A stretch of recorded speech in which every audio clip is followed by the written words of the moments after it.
Agora, por que é que nenhuma dessas caprichosas me fez esquecer a primeira amada do meu coração? Talvez porque nenhuma tinha os olhos de ressaca, nem os de cigana oblíqua e dissimulada. Contista, romancista, poeta, dramaturgo, jornalista, crítico literário, Machado de Assis é sem dúvida considerado o maior escritor da literatura brasileira de todos os tempos. Olá amigos, sejam todos bem-vindos, eu sou a Maria Eduarda e este é o canal Ler para Conhecer.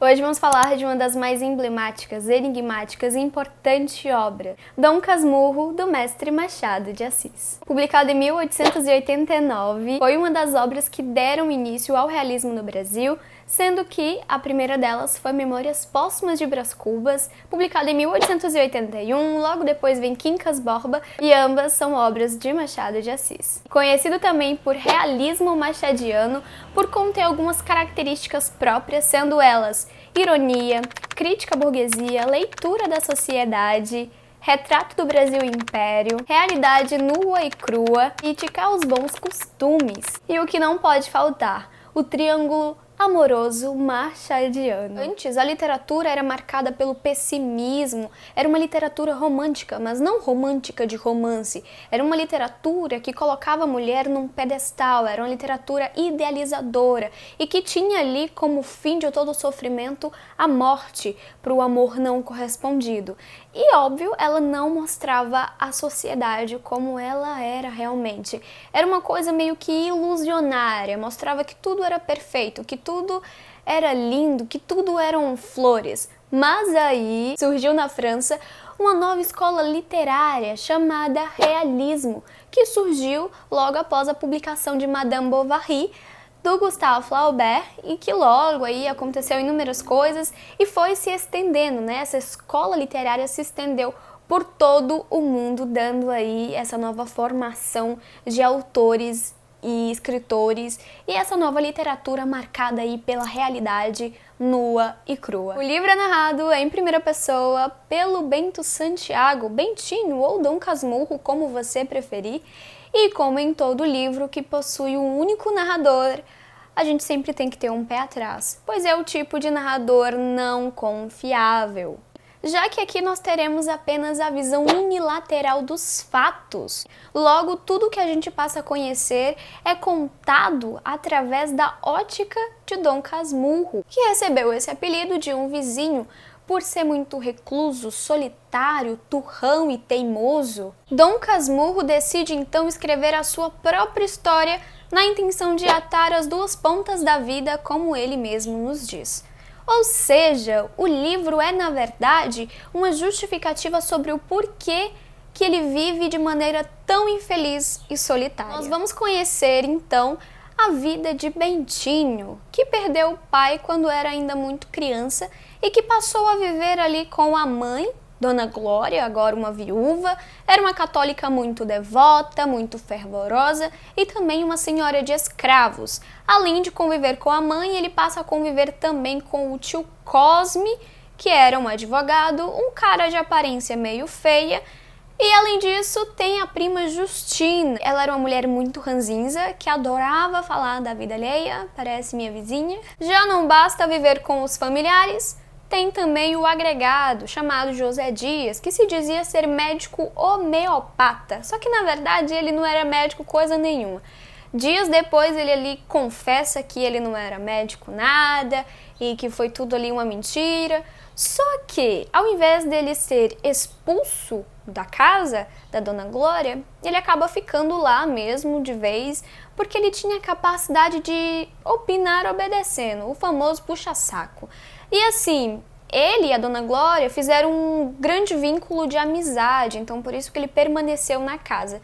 E por mais que ele estivesse mentindo sobre a sua profissão, ele ajudou a curar uma doença do pai de Bentinho quando ele ainda era vivo e também algumas doenças de alguns escravos da casa. Então, por isso que eles acabaram deixando ele ali, por mais que ele fosse um tremendo mentiroso. Fazendo um adendo, a história de Dom Casmurro se passa ali durante o século XIX, em uma cidadezinha chamada Mata Cavalos, no Rio de Janeiro. Vale lembrar também que a sociedade daquela época tinha o costume de manter as boas aparências. Bentinho então deveria ser padre para cumprir uma promessa que sua mãe fizera caso ela tivesse um filho barão, ou seja, um filho homem. Bentinho era amigo de infância de sua vizinha chamada Capitulina, ou Capitu, e eles passavam a maior parte do tempo juntos, ou sejam brincando, conversando sobre diversas coisas. Mas, certo dia, Bentinho, ouvindo atrás da porta, escutou uma conversa entre o agregado José Dias e a sua mãe, e o agregado estava insinuando que o Bentinho passava tempo demais com Capitulina e que ele deveria ir logo para o seminário porque ele estava apaixonado por ela e isso poderia ser um empecilho para a sua vida religiosa.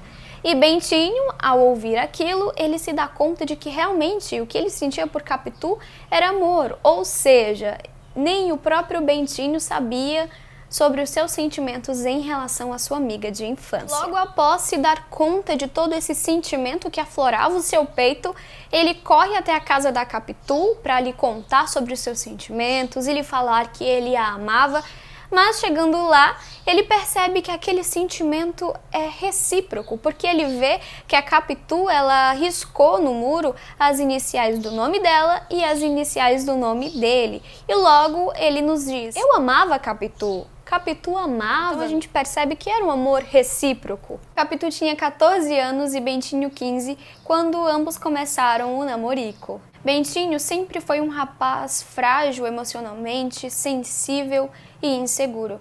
Já Capitu sempre foi muito forte, determinada, decidida e misteriosa. E como o próprio Bentinho nos diz, Capitu era Capitu, isto é, uma criatura muito particular, mais mulher do que eu era homem. Ou seja, ele mesmo afirma que a Capitu era mais mulher do que ele próprio era homem. Bento vai para o seminário e lá ele conhece Ezequiel Escobar, que se torna o seu melhor amigo. E ambos trocam ali algumas confidências e alguns segredos.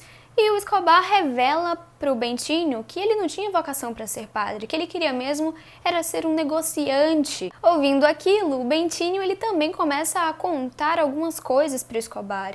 Ele revela que ele também não tinha vocação para ser padre, que ele queria mesmo era se casar com Capitu e queria se tornar um grande advogado. Escobar, sabendo da promessa que Dona Glória fizera, quando o filho ainda nem tinha nascido, ele dá a sugestão de que a Dona Glória pudesse pagar os estudos teológicos, pagasse ali a entrada e bancasse os estudos de um órfão qualquer, de um escravo, e tirasse o Bentinho do seminário e desse a Deus um outro no lugar de Bentinho, que não estaria de fato quebrando a promessa, só modificando algumas coisas. Bentinho ainda ficou de 1 a 2 anos dentro do seminário e assim que ele saiu, o Escobar também saiu do seminário e o Bentinho ele foi para São Paulo estudar, cursar a faculdade de Direito. E ele se formou ali aos 22 anos de idade. Depois de formado, Bentinho então resolve cumprir uma promessa que fizera a Capitulina, que era de se casar com ela. Logo, Bentinho se casa com Capitu. E o Escobar também acaba se casando com uma melhor amiga de Capitu, chamada Sancha. Tempos depois, a Sancha ela acaba engravidando de Escobar e dá à luz a uma menina, na qual ela chama de Capitulina, em homenagem à sua melhor amiga. Bentinho então se toma pelo desejo de ser pai e ele fica ansioso e quer porque quer agora ter um filho com Capitu. Depois de diversas tentativas e tentativas, eles conseguem aí ter um filho. Logo, a Capitu engravida e dá à luz a um menino e para retribuir a homenagem, nomeia-o de Ezequiel, em homenagem ao Ezequiel Escobar, o melhor amigo de Bentinho. À medida em que o menino ia crescendo, a desconfiança de Bentinho ia aumentando, pois cada vez mais ele percebia a semelhança entre o seu filho e o seu melhor amigo. E o Ezequiel, ele tinha a mania de brincar de imitações. Quando ele imitava o melhor amigo de Bentinho, parecia o próprio Escobar. E é aí que o Bentinho ficava mais transtornado ainda e tomado pela insegurança e a certeza de que, sim, Capitu o traiu. E o Bentinho nos conta que certa vez ele saiu para o teatro e quando ele voltou para casa, adivinha quem estava saindo? Exatamente, o Escobar. Tudo isso antes da Capitu engravidar. E teve uma outra vez que a Capitu, em uma conversa com o Bentinho, disse que convidou o amigo dele para ir até a casa deles para poder tratar de negócios e pediu ajuda para o Escobar ajudá-la a economizar dinheiro. E a convicção de que Capitu traiu se torna mais evidente e mais forte quando seu melhor amigo morre. Depois que Escobar morre, ali no velório dele, no enterro, ele percebe que Capitu está sofrendo mais do que a própria viúva. E aí ele cita novamente sobre os olhos de ressaca de Capitu. E os olhos de ressaca é aquela coisa que tenta sugar tudo para dentro de si. E a gente sabe que a característica que o Bentinho atribui a Capitu são os olhos de ressaca. Sobre os olhos de cigana oblíqua e dissimulada, quem dá essa característica a Capitu não é o próprio Bentinho, e sim o José Dias. E olha só a característica que o José Dias atribui a Capitu. Capitu, apesar daqueles olhos que o diabo lhe deu, você já reparou nos olhos dela? São assim, de cigana oblíqua e dissimulada, e é tanto que o Bentinho corre ali para ir ver a Capitu. E quando ele chega lá, ele até pede para olhar para os olhos dela, para ver se ela tinha realmente esses olhos de cigana oblíqua e dissimulada.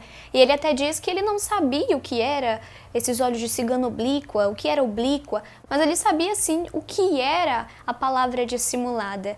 Mas aí ele fala, não, a Capitu não tem nada desses olhos, ela tem mesmo olhos de ressaca. Então essa é a característica que o Bentinho atribui a Capitu. Ali pro final do livro, a Capitu e o Ezequiel, eles vão morar na Suíça. E assim, naquela época, o divórcio ele não era aceito dentro da sociedade, ele não era bem visto. E a forma mais fácil e a solução que o Bentinho achou foi mandar a Capitu morar para fora do Brasil. E disse para todo mundo que a Capitu estava doente, que ela foi porque ela precisava se tratar, procurar bons médicos, enfim. E todas as vezes que o Bentinho viajava para a Europa, ele voltava dizendo que a Capitu está melhor, ou não, a Capitu está pior. Só que na verdade ele viajava por toda a Europa, mas nunca visitou a Capitu.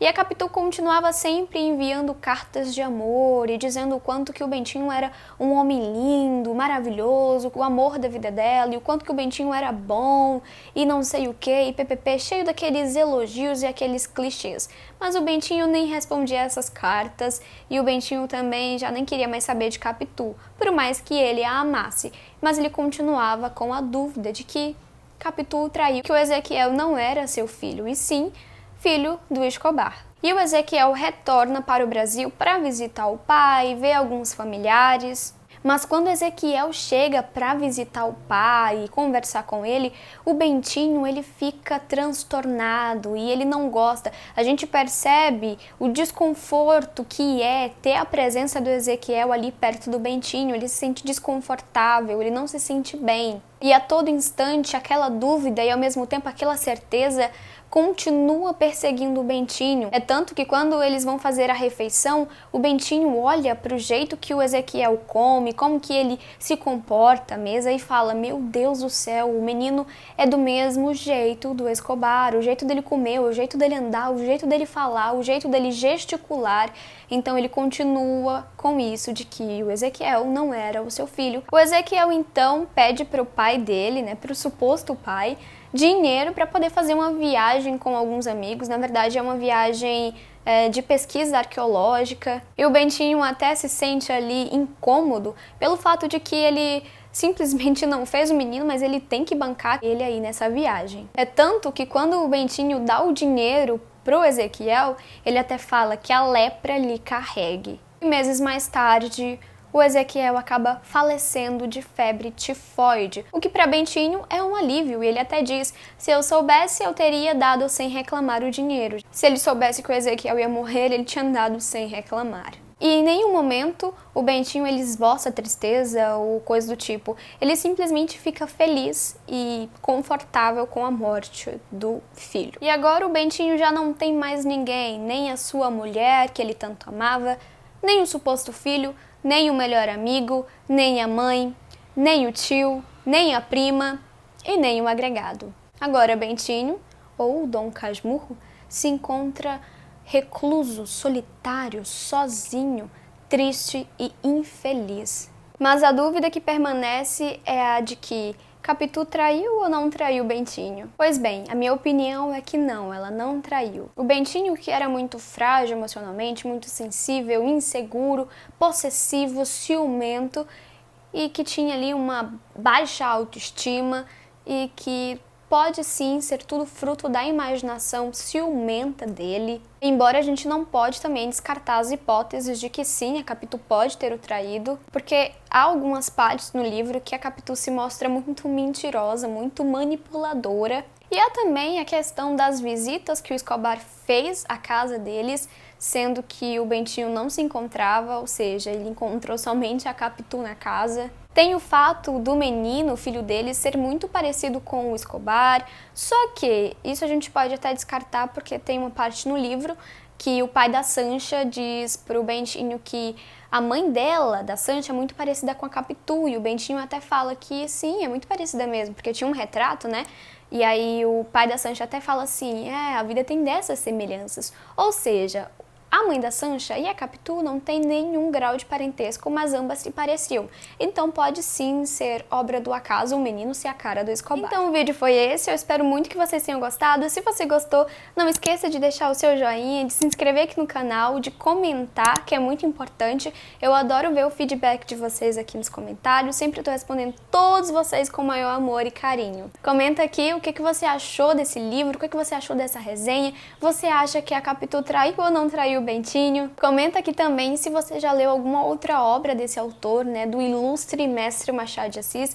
Me dê também aqui algumas sugestões de vídeo, indicações de leitura, que eu vou adorar ver o que vocês têm aí pra me indicar. Se você gostou, já sabe, né? Deixe o seu joinha e se inscreva no canal caso não for inscrito. E até o próximo vídeo. Tchau, tchau, beijinhos!